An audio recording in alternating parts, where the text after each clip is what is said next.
Hey guys, Assalamu alaikum. Welcome back to BTB Spy. How are you doing? Thank you so much guys आपके support के लिए. So guys, इस video में मैं Indian mystery thriller movie gas light को explain करूंगी. इस movie के डायरेक्टर हैं पवन किरपलानी. इस मूवी के मेन लीड्स रोल हैं सारा अली खान और विक्रांत मसीह. गैस लाइट रीमेक है 1961 मूवी टेस्ट ऑफ फेयर की.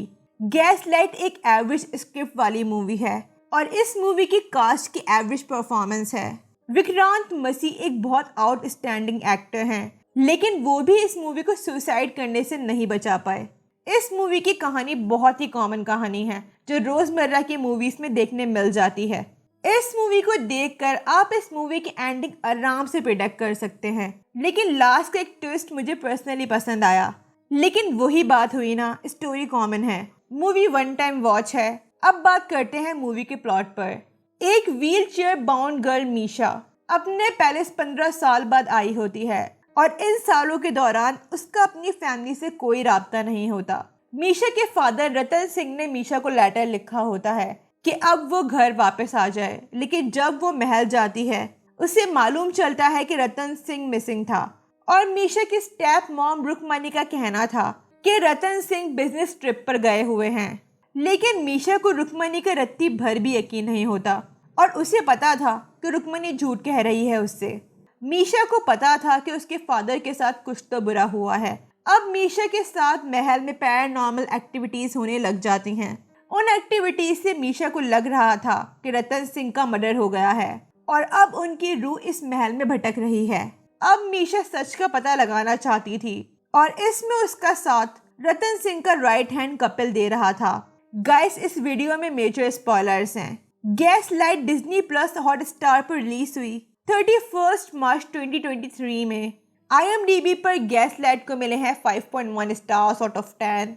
गैस लाइट को गूगल यूजर्स ने 72% लाइक किया है.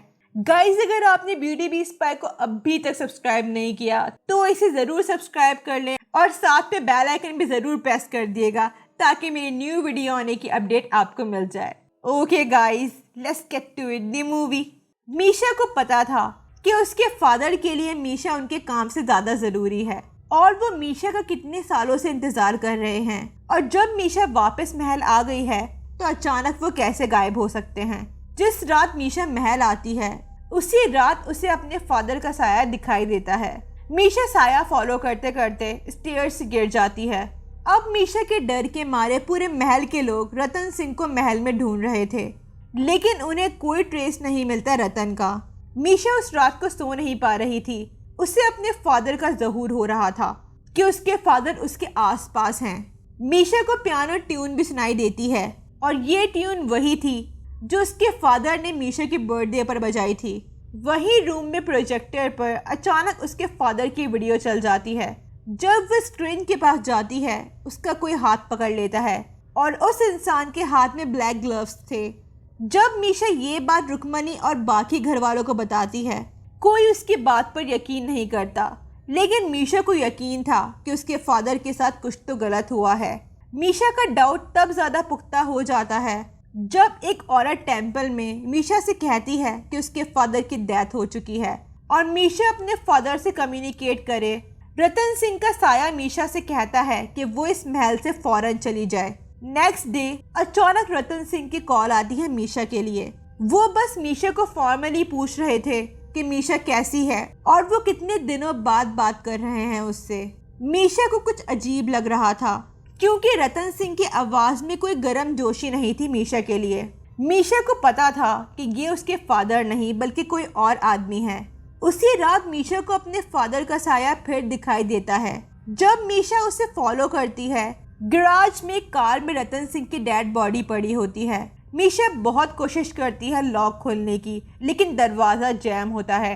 अब मीशा रुकमणी और कपिल को बुलाती है गैराज में, लेकिन कार में रतन सिंह की डेड बॉडी होती ही नहीं. मीशा को रियलाइज होता है कि रुकमणी मीशा को मेंटली इल साबित करना चाहती है, इसीलिए वो मीशा को डरा रही है रतन सिंह की मौत से. मीशा को ये तो यकीन था कि रुकमणी ये सब अकेले नहीं कर सकती और इसमें उसका साथ कोई दे रहा है. अब मीशा कपिल की मदद लेती है रुकमणी का पर्दाफाश करने में. मीशा नोटिस करती है रुक्मणी काफी क्लोज थी एएसपी अशोक से और उन दोनों के लिए अफवाह मशहूर थी कि अशोक रुक्मणी से बेइंतहा मोहब्बत करता था। इसीलिए रुक्मणी की शादी के बाद उसने फैसला किया कि वो मरते दम तक शादी नहीं करेगा। मीशा को इन दोनों पर शक था, लेकिन शक के जोन में एक और इंसान भी खड़ा था। वो था मीशा का दूर का कजन राना। राना के कुछ राज थे रुक्मणी के साथ जो ये दोनों अक्सर डिस्कस करते थे। राना की अपनी जायदाद लुट गई थी, इसीलिए राना की नज़र रतन की प्रॉपर्टीज पर थी। इसीलिए हो सकता था कि राना और रुक्मणी ने मिलकर रतन का खून किया था। रतन के मरने के बाद जायदाद आधी आधी रुक्मणी और राना बांट लेते। राना की ग्रैंड पार्टी में राना और रुक्मणी किसी डील को अंजाम दे रहे थे और ये सब मीशा और कपिल यहाँ देख रहे थे। राना एक बड़े से बैग में पैसे लेकर जा रहा था। अब राना को मीशा और कपिल फॉलो करते हैं। जब राना अपनी फैक्ट्री पहुंचता है, ये दोनों राना से सवाल करते हैं कि ये क्या मैटर है। राना का कहना था राना और रतन एक प्रोजेक्ट पर काम करने वाले थे जिसमें पैलेस को बुटीक होटल बनाना था। इस प्रोजेक्ट के लिए राना ने मार्केट से काफी बड़ा लोन उठाया था, लेकिन इस प्रोजेक्ट को शुरू करने के लिए रतन की सिग्नेचर चाहिए थी उसे। लेकिन रतन अचानक से गायब हो गया और राना का प्लान खराब हो गया। अब राना रतन को मार नहीं सकता था क्योंकि उसे रतन की मदद चाहिए थी इस बिजनेस को स्टार्ट करने में। राना यहाँ ये भी रिवील करता है कि रुक्मणी प्रेग्नेंट है और ये बच्चा रतन का नहीं है। अब यहाँ ये भी पॉसिबिलिटीज थी कि रुक्मणी नहीं चाहती थी कि इस बारे में रतन को मालूम चले, इसीलिए उसने रतन का खून कर दिया। मीशा इस बारे में रुक्मणी से बात करती है और एक पल के लिए रुक्मणी मीशा को सब सच बताने वाली होती है, लेकिन उसी वक्त रुक्मणी के पास अशोक की कॉल आती है और वो रुक्मणी को इन्फॉर्म करता है कि राना का कत्ल हो गया है। राना की अचानक कत्ल की खबर सुनकर मीशा अब अपने फादर को ढूंढने के लिए बेचैन थी। रतन का अपना एक पालतू कुत्ता था कमांडर।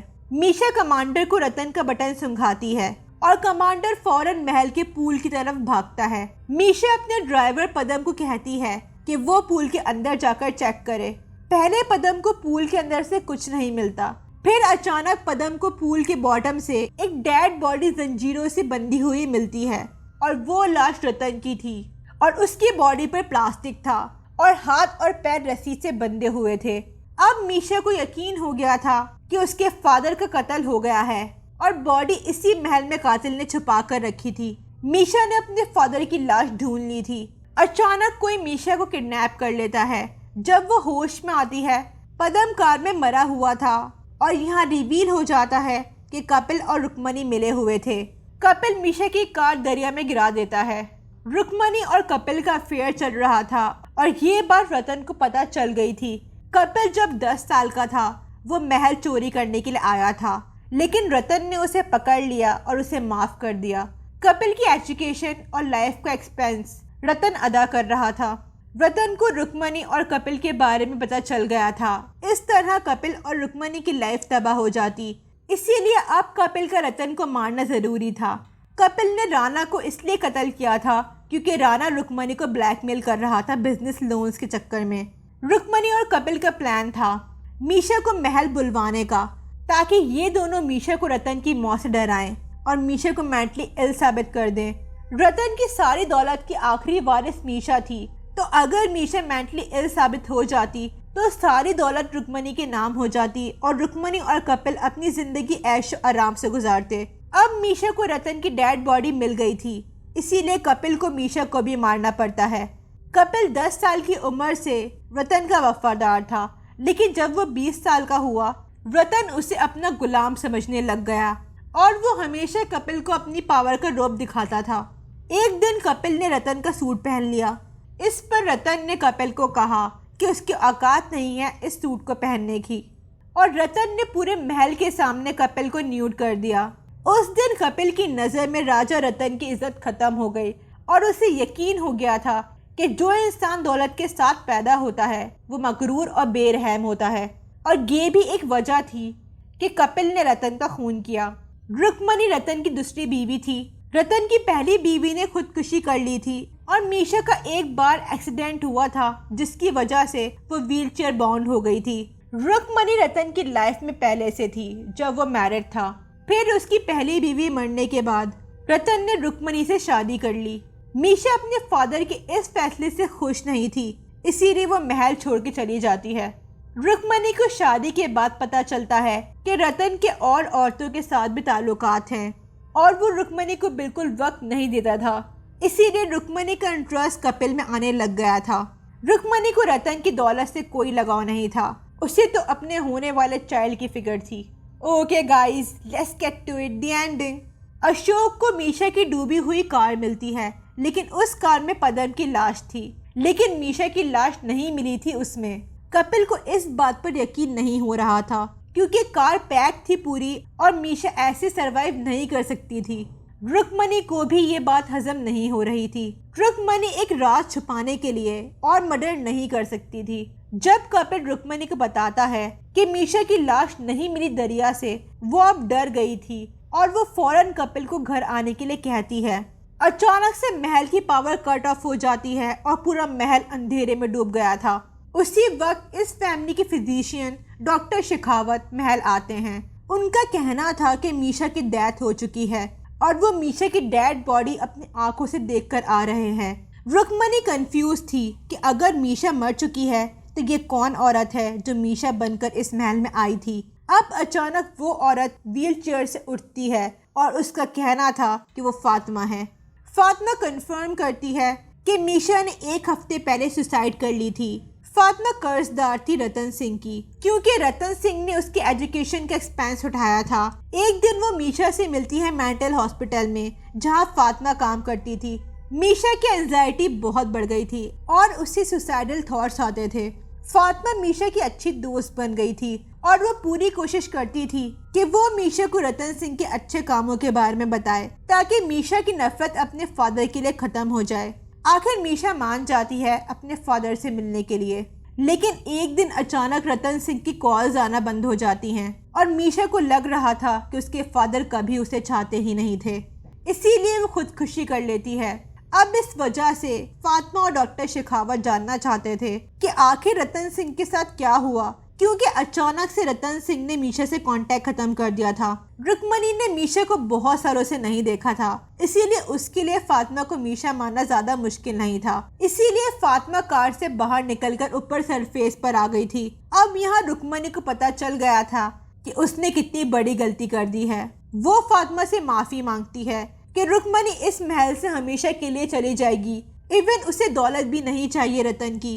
अब कपिल महल में वापस आ चुका होता है। वो पीछे छुपकर सारी बातें सुन रहा होता है। अचानक कपिल शेखावत के सर पर हमला करता है और शेखावत वहाँ बेहोश हो जाता है। रुक्मणी कपिल को रोकती है कि उसे अब कोई खून खराबा नहीं चाहिए, लेकिन कपिल उसकी एक बात नहीं सुनता।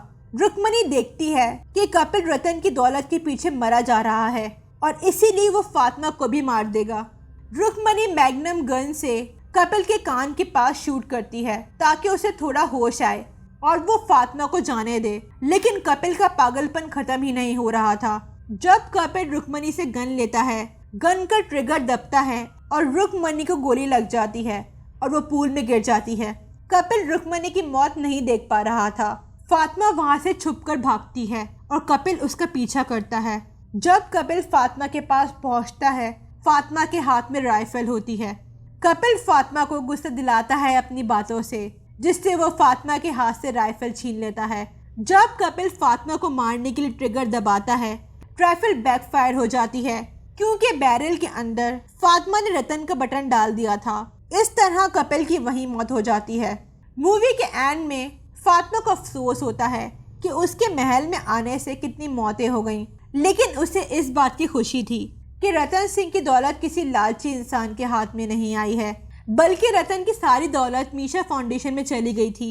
ये महल खाली था, लेकिन यहाँ फाउंडेशन के बच्चे विजिट करने के लिए आते थे। एंड में फातिमा मीशा और रतन को अच्छा अल्फाज में याद करती है। दी एंड।